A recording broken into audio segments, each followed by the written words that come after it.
Two good performances from the Pacers this weekend until the game was on the line. In clutch time this weekend, the Pacers totally blew it, lost twice to the Knicks and Cavs to go 0-2 on the weekend and fall under 500. We'll talk about the two games, the Pacers' recent plan to clutch because all 8 of their last 8 games have gone into clutch time, and Chris Duarte's return to action tonight, all on today's Locked On Pacers podcast. You are Locked On Pacers, your daily Indiana Pacers podcast. Part of the Locked On Podcast Network, your team every day.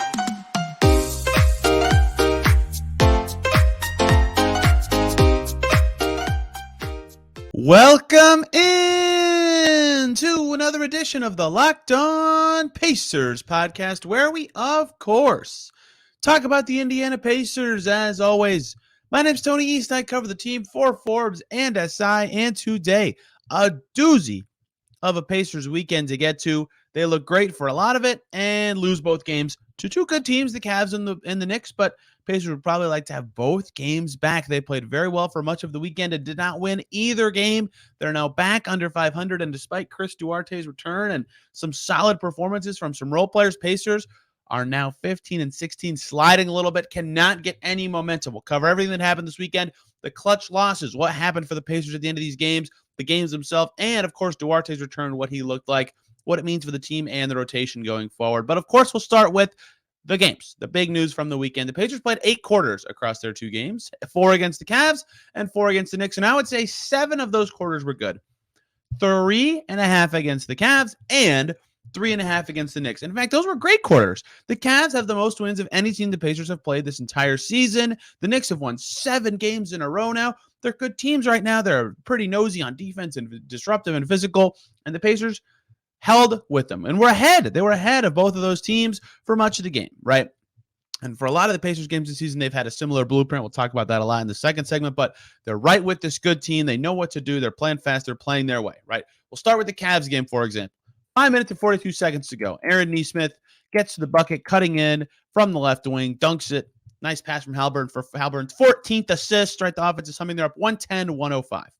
And the Pacers lost that game with the final score of 118-112, meaning they outscored 13-2 over the final 5 minutes and 42 seconds of that basketball game, right? They just couldn't score. Then they played the Knicks 2 nights later, fresh off of a game where they have to, feel bad about how their offense played in the really entire fourth quarter, but especially so down the stretch. So then they play the Knicks. Good first 3.5 quarters, playing the team with the longest win streak in the league. They get ahead late. They fall behind and lose it. And then again, they get back ahead. They're up 6 with 2 minutes to go. With 1:54 to go, they were up 6 points, 104-98. And then the Knicks score 11 points in the final minute and 54 seconds, while the Pacers scored just 2, and the Knicks win 109-96. 109-106, and the Pacers go 0-2 on the weekend because they could not finish these games. They lose both games despite 3.5, really 3 3/4 against the Knicks. Good quarters, quality play against a good team, and they couldn't win. Quite frankly, they just blew it in both of these games. And it felt like their offense that was the problem, but it wasn't. Again, we'll get to all the clutch numbers later, but just staring at these highlighted portions, right?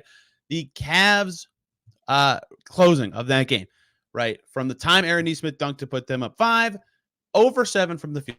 The Pacers missed every single shot they took. They only hit 2 free throws in that entire stretch. Cavs get enough points to win from just Donovan Mitchell. They were down 5. Mitchell alone scored 6 in that stretch. He finished with 41.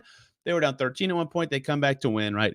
Pacers just could not do anything offensively in that stretch. Then against the Knicks, right, in this final stretch, they miss 6 and make just 2 shots. They have 2 turnovers. They miss 4 free throws. Miles Turner missed 4 free throws in a row in a 3-point loss, while the Knicks scored 16 points in the final 5 minutes and just cut the Pacers open, right? The clutch play was awful on both ends of the floor against these two teams, and it cost the Pacers 2 good performances that, had they won either one of them, would have looked like a really good resume win for a team that needs one right now. But instead, it's 2 huge missed opportunities for the Pacers, who, again, otherwise I thought played pretty well this weekend. Pretty impressive stuff from a lot of guys. Aaron Nesmith had maybe his best weekend of his career, right? Tyrese Haliburton surged back. Buddy Hield looked good, right? We can talk about all these guys in more detail as this segment continues, but just to highlight some guys, like the Pacers had some good stuff happen to them, but they couldn't get a win in either game because when the game was on the line, they could not get it done. And especially with Nesmith having the game he had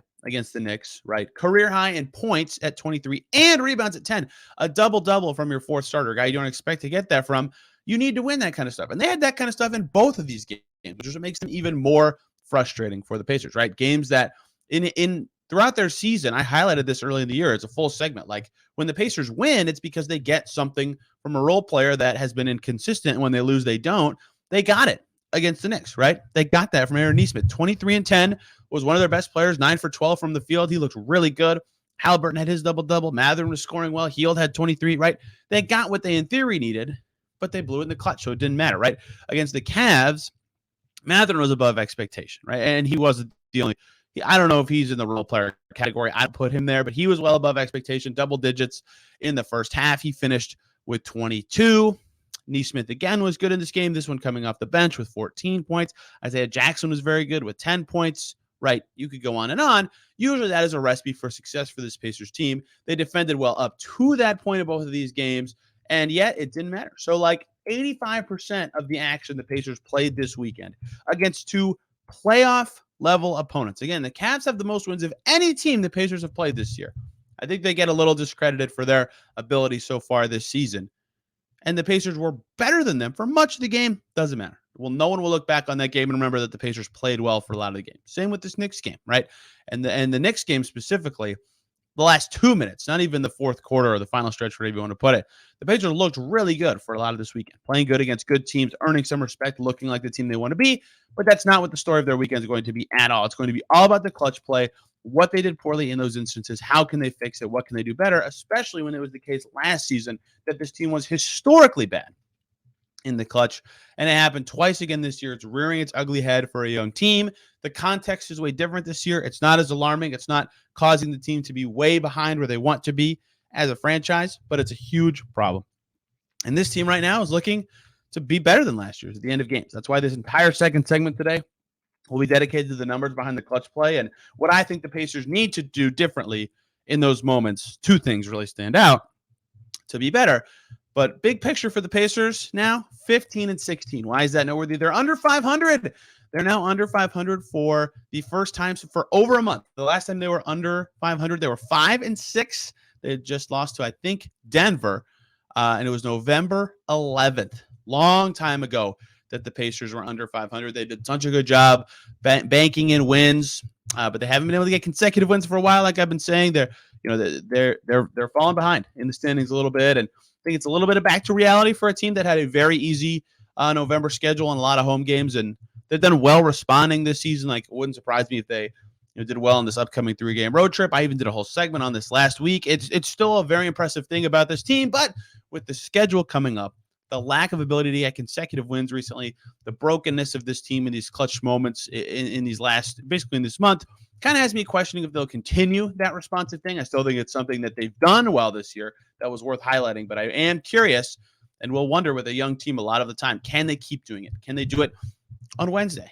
I don't think they've lost on Wednesday this season or something like that. They've been very good in the middle of the week, right? Can they do that? Or maybe it's Monday. Can they win against really good teams they have coming up? Boston for the first time, right? Most wins in the league. Miami, who just beat them. Atlanta, who they haven't played yet this year. All these good teams. Can they do well against those teams? That will tell us a lot about the Pacers, their ability to respond to what's going on, and can they fix some of the broken parts of their game? Speaking of the broken parts of the Pacers game, let's dive in to the biggest broken part of the Pacers game right now, and that is their clutch play. This team has been terrible in the clutch recently, shades of last year's Pacers levels of terrible in the clutch recently, which is jarring to see because early in the season, they were a pretty good clutch team. They had some stuff figured out. They looked capable in those moments. It was one of the reasons they had to exercise some of those demons from last year.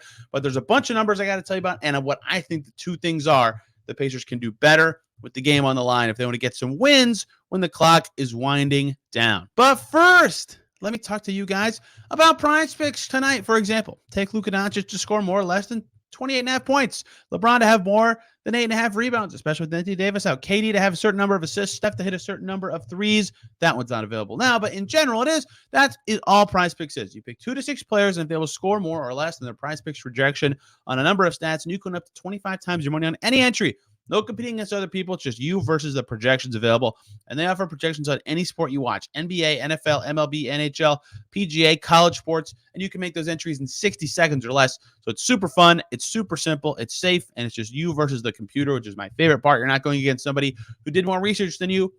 And it's operational in over 30 states plus Canada. So you've got to try it. Download the PrizePicks app or go to PrizePicks.com and play daily fantasy sports. If you use the promo code LOCKEDON when you sign up, first-time users will get a 100% instant deposit match up to $100. So if you deposit 100, you get 100. You deposit 75, they give you 75. You get the idea. But you got to go enter that promo code LOCKEDON when you sign up at PrizePicks for that instant deposit match up to $100. PrizePicks, daily fantasy made easy. Thank you, as always, for making Locked On Pacers your first listen today and every single day for your second listen. Hop on over to Locked On Knicks.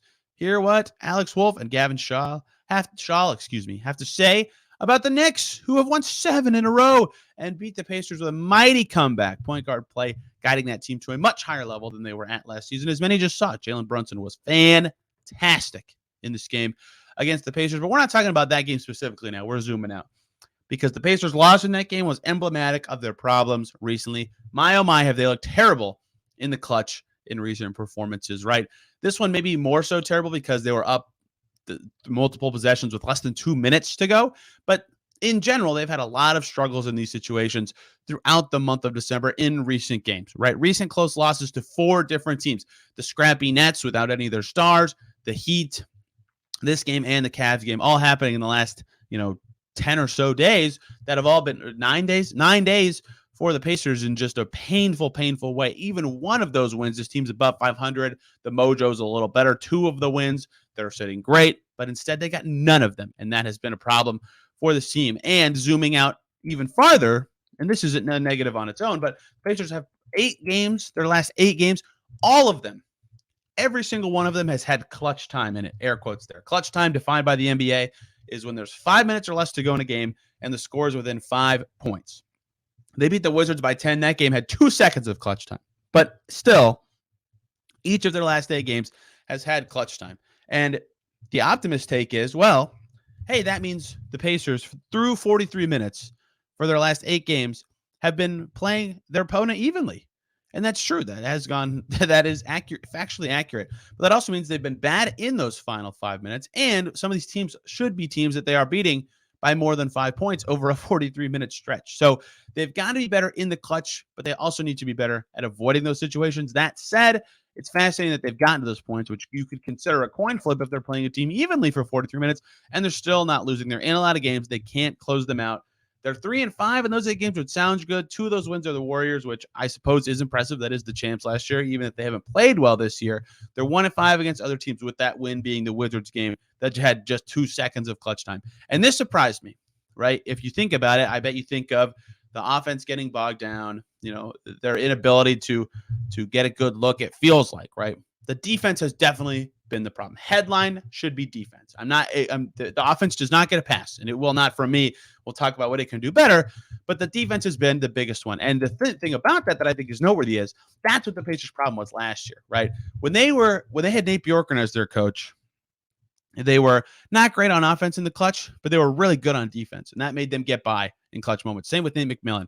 When Carlisle came by, the offense still kind of sputtered because he had the same roster, but the defense tanked. They were awful on defense last year. They were one of the worst clutch teams ever last year. This year, the offense could make up for it. This recent stretch, the last 8 games, Pacers clutch defense, dead last, 30th in the league. Even though it's felt like the offense has been the issue, it has clearly been the defense. And this is not a typo. I'm not about to misspeak. This is the real number. In the last 8 games for the Pacers, in the month of December, the entire month of December, the Pacers' clutch net rating is 141.3.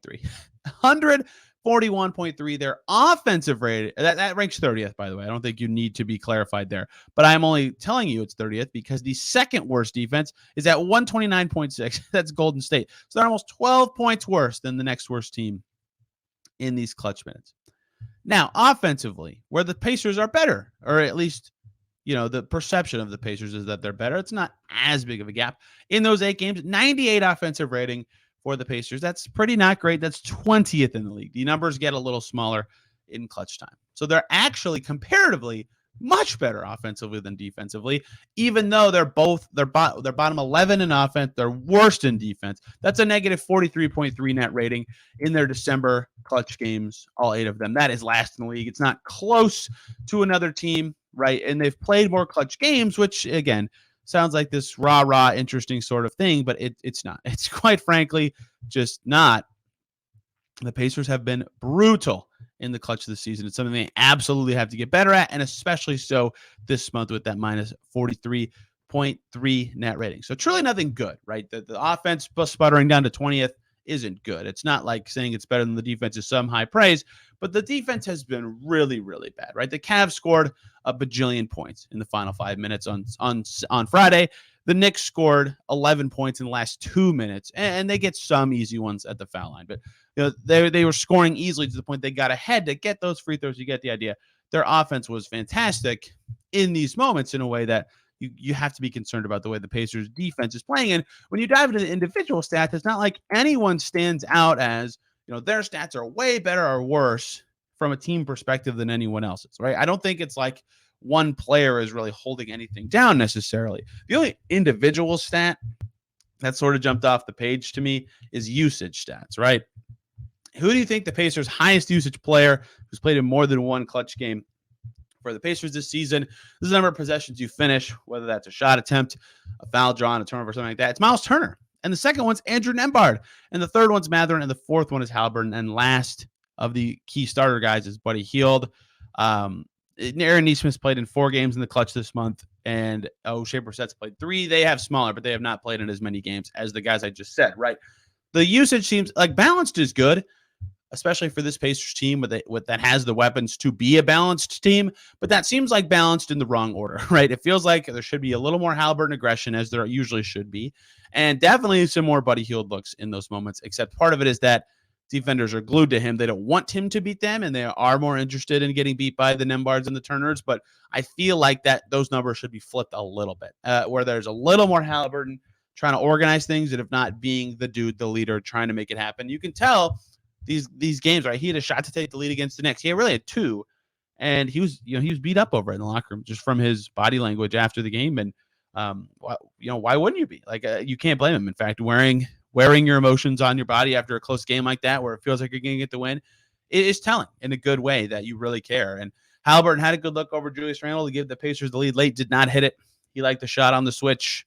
It was pretty funny from a fan perspective that I had tons of people in my mentions clamoring for Tyrese Haliburton to shoot, right? Why this guy's the leader? Why isn't he taking the shot? And then Tyrese Haliburton takes a shot and misses it. And everybody said, why did he take that shot? He's been off all night. I'm like, it can't be both ways, guys. You cannot use the results to sway what you think should have happened. Either way, he did miss it. I think his usage should go up. That's not even one of the solutions I was talking about.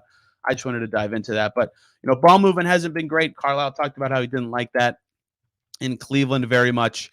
And the team has kind of talked about they need to regroup in the clutch and figure it out, whether that's, calling a different play, taking a timeout, one player taking the reins and becoming a leader, just some sort of regrouping needs to happen. But it's really all about the defense to me, right? The defense has to be better in the clutch. It's quite frankly that simple on the defensive end. Get more stops, defend better, defend like they did all game to the point that they got to that point. And the second thing, and I think the weirdest part about clutch games, and it's not, I guess weird is the wrong word. The unique part about this from the Pacers' perspective is their pace, the speed of which they play. They get slowed down. And I think that is a fascinating consequence of late game play, right? Pacers' pace this season is extremely high, 5th in the league, about 102.5 possessions per 48 minutes. It's really fast. In the clutch this month, that goes down to 96.75, right? About 5 to 6 possessions slower, which is a couple seconds on the shot clock every time. And, for a Pacers team that everybody you'll talk to about it says their identity is this pace thing, right? They want to play fast. They want to rush into the crowd and grab the ball after made shots and turnovers and stuff so they can push it right down your throat right away and catch you off balance or catch you napping. They attack early in their random offense style of play, and it works really well for them, right? And when the game slows down, and to the Pacers' credit, every team does this. This is not a criticism of any player or person on the Pacers or gassing them up. This is just the fact. Like late in games, teams really don't want to turn it over in clutch time, right? Because then the other team's getting a super easy bucket. Pacers 2 turnovers in clutch time tonight were absolutely killer, right? That's why a lot of teams sometimes stall, kill some clock, and then just run one pick and roll and see what shot they can get. In fact, I would say 95% of teams do that in a lot of clutch possessions. Like, that's going to make it slower. That also, leads to mismatch hunting if teams switch, and mismatch hunting is good. But the slower seems like it's not the best way for the Pacers to play. They have to play half-court offense, which they're not as good at in the early offense or transition kind of stuff. And it's just not this team's style and juice. They need to keep running or at least put pressure on the other team's defense early. That's my opinion. I don't know if the Pacers necessarily would say, yeah, that's true. Like, I asked Tyrese after this game about the pace late in the game, and he said, yeah, we slowed it down in the fourth, like mismatches, all that kind of stuff.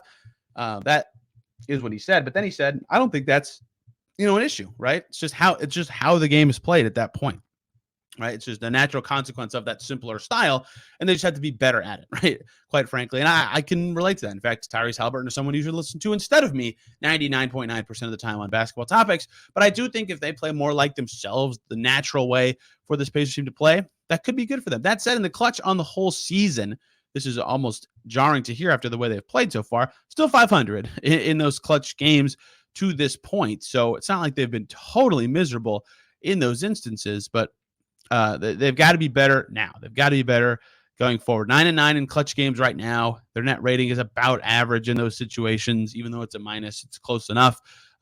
They've played near the top of the league in clutch games. They're tied for 7th right now, right? They're in the positions a lot, and that generally is a sign that you're playing a team close. They've just got to be better in them. And they had to be better in them last year, and they've got to be better in them this year.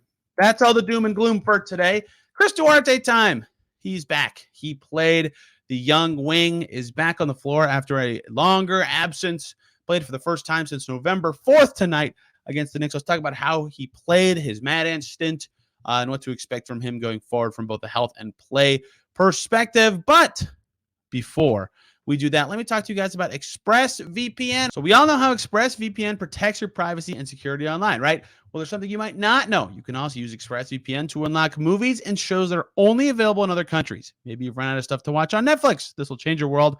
ExpressVPN allows you to binge watch, for example, The Office UK. It's so simple. Just sign up Netflix, fire ExpressVPN, switch your location to UK, refresh Netflix. There it is. It also lets you control where you want sites to think you are located. You can choose from almost 100 different countries. Just imagine all the Netflix libraries you could go through. Korean dramas, South Korean Netflix is right at your fingertips, all that sort of stuff. It's not just Netflix. Every streaming app you can think of. There are hundreds of VPNs out there. But the real reason to use ExpressVPN on top of that is to watch shows because it's ridiculously fast. No buffering, no lag. You can stream in HD, no problem. It also works on all your devices, phones, media consoles, smart TVs, and more. So you can watch what you want on the big screen with no lag, on the go, whatever you want to do. So if you want to get access to hundreds of new shows, expressvpn.com/lockedon right now. You can get an extra 3 months of ExpressVPN for free. That's expressvpn.com/lockedon, expressvpn.com to learn more. Thank you, as always, for making Locked On Pacers your first listen today and every single day. They played the Cavs last Friday, so of course, go make Locked On Cavs your second listen with Chris Manning and Evan Dammarell. Hear what they have to say about a good Cavs team that just keeps on winning, including over the Pacers this weekend. And hey, Chris Duarte is back. He's back. Tell a friend. Chris Duarte on the floor tonight, returning to the Pacers for the first time since November 4th. That's 44 days. Remember, the initial diagnosis from the only timeline out there was from Adrian Wojnarowski. He said 4 to 6 weeks. 6 weeks would be 42 days. It was 44 for Duarte. Okay. However, he was 39 days when he got on the floor for his rehab start. I don't know if he could have played for the Pacers at that time. Doesn't matter. It's the long end of the rehab. It was not, it's an ankle sprain that required it. So there we go. It had been a long time, 44 days since Duarte played, right? He played, he missed over a month. Like, he's going to end up missing close to a quarter of their season with something like this. That's how much these injuries can be damaging. It had been a long time since he played. Did pretty well in his G League stint with the Mad Ants, right? Carlisle said, yeah, his first practice went well. He was with them for 2 practices. Then he played against the Wisconsin Herd up with the Mad Ants 2 times. He averaged 17.5 points, 4 rebounds, and 2.5 assists. His second half of the first game against the Herd was really good. He had 12 points in that second half and was really lighting it up at times with his shot. And what I liked to see from him is not experimentation, but just like, if you're going to be easing back in to health and to game shape, 1, sprinting, but 2, like force your self-creation a little bit, right? Like get your wind going, try your hardest to get past somebody and get a shot up, and he did that quite a bit, right? His first bucket was an and one. He was rising up, and that's what you want to see in the G League, right? A little skill experimentation, but especially on a rehab start, a lot of stuff that, will be helpful when you get back onto the NBA court. And that second half of the first game was the really encouraging one. To me, he said, this before the game, we got to talk to him. He said his pain level felt good in the G League, and he was really excited to be able to play again, and that made him excited to get back with the Pacers. But once he knew he was healthy, right, that was the big clear thing to go. So they list him available today. Carlisle says before the game, yeah, he's going to play. He's active, probably a little bit of a minutes limit. He plays 14 and a half minutes in this game. So he would come in late in the first or third quarter and then play into the, mid to early second and fourth quarter before being pulled. That's what they wanted from him. Remember, pre-injury, he wasn't actually playing as much as it might be remembered because he was averaging like 20 minutes per game. And then he played a ton in the 30-point game against the Nets, like 35, 36 minutes. And then he got hurt the following game. So his minutes per game numbers are a little skewed. He's probably like been about a 20 minutes a game guy for this team. So 15 is not like that far away, but I think you can expect it to grow a little bit. That said, he's still on a little bit of a limit right now as they ease him in with this ankle thing. He did play against the Knicks. Now, welcome back, Chris Duarte, to the Pacers rotation. 15 minutes was the second most off the bench for the Pacers, just behind Matherin. So that was good to see. He finished with 6 points and 2 rebounds in this game. Not the brightest finishing, and that's been a problem for him all season, right? The shot not going has to be something that changes for him. Like, obviously it does. You can give the benefit of the doubt with a new team and a small sample to open the season. Eventually they've got to go down 2 for 5 in this game. That's just fine. 40% is fine. Especially for came back from injury, but that was his stats in this one. Pacers would love to have him back, right? Tyrese Halliburton said before the game, the thing they've been missing the most without him, something I've been talking about too, defense, right? They've been missing him on that defensive end. That's where he helps them the most. He adds another dimension because he can play multiple positions and guard multiple positions. Obviously the shooting on offense is nice. The small additions of a couple dribble moves is nice, but the defense is where they really need him. So I'm not sure how his role will evolve or his minutes will evolve going forward, right? Again, 15 in this game isn't so far off of what he was playing pre-injury. A little bit it is, but not a ton. I think his role will add a couple more on-ball touches. He was a lot of off-ball in this game, which is fine. I kind of think he'll end up being that kind of guy at his absolute best, but I'll be curious how his role and touch level and involvement grows as he kind of works his way back into this team. But as it is now, it's fine. Like, I think 3-and-D is a good role for him, a good way for him to ease in from an ankle injury. But anywho, this game specifically, he was an off-ball guy. He ended up with those 6 points. He had a beautiful pull-up in transition. That bucket was the inspiring one. It's like, okay, he could be back a little bit. And the biggest loser of his return actually was O'Shea Brissett, who barely ended up playing in this game. 3 minutes and 16 seconds in the first half. And that could be because Duarte's back and there's less wing minutes available or 4 minutes available or whatever you want to say. But also, this game was interesting because Aaron E. Smith started, right? So that means Jalen Smith goes to the second unit as they've done, based on their matchups or whatever. And Jalen Smith played in this game. He played, 11 minutes and 4 for 5 from the field. They had a nice game. But they also played Isaiah Jackson, who played really well against Cleveland. So this was the first time that the bench had Ijax and Jalen Smith in it, which also impacted O'Shea Brissett's minutes. So there are a lot of factors there on who the biggest loser is, but it looks like it was O'Shea Brissett in the first experiment. I think we'll see a little more Duarte going forward, probably closer to 18 to 20 minutes for now, and then they'll bump it up. This is just a prediction. This is not this is not reporting or anything, but that's my prediction is that by the end of this week he'll be closer to that number and they'll work him in as he can go. And he said he felt good after the game, just happy to be on the court, and he learned a lot about how connected the team is, right? When he was out and was able to watch them play from afar, a lot of guys learned about the team in that situation, and Duarte was no different. So now he's back. This will help him. His job is to figure out how to fit in better with this team that he saw be connected and how he can fit in better than he maybe was early in the year, or now that he knows more about them, he can figure out a better way to maybe fit in with this team, and how he can be more effective as the season progresses. Tomorrow here on Locked On Pacers, a mailbag. It's been a long time, but thankfully, 2 days off for the Pacers for the first time in quite a while. 2 consecutive days off where the Pacers don't play.